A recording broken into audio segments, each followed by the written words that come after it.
জোনাকৰ চকুৰ কোণত বিৰিঙি উঠা সেই এবিন্দু শেষ অশ্ৰুৱে আজিও দুঃস্বপ্ন হৈ খেদি ফুৰে এটা কবিতাক, যি অস্থিৰ হৈ অজ্ঞান হৈ চিঞৰি চিঞৰি খুন্দা মাৰে আন্ধাৰত, পাতালত। নিৰ্বাণ প্ৰাপ্তিৰ দৰেই লাহে লাহে সলনি হয় সকলো। সলনি হয় চিন্তা, সংজ্ঞা, সূত্ৰ আৰু জীৱন। খহি পৰে পাপ পুণ্যৰ মিছা ব্যাকৰণ।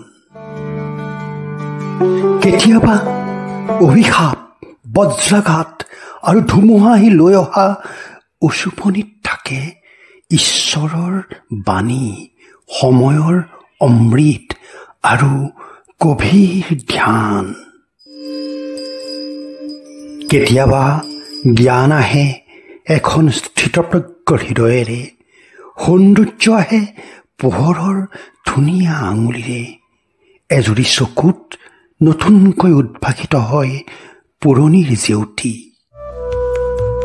লাহে লাহে অশান্ত আকাশৰ উন্মাদনাত অস্বস্তিত ভোগে শোকাৰ্ত সাগৰে। জোনাকহীন গোলাপৰ সপোনত ক্ৰমাৎ শান্ত হৈ যায় দুৰ্ভগীয়া কবি।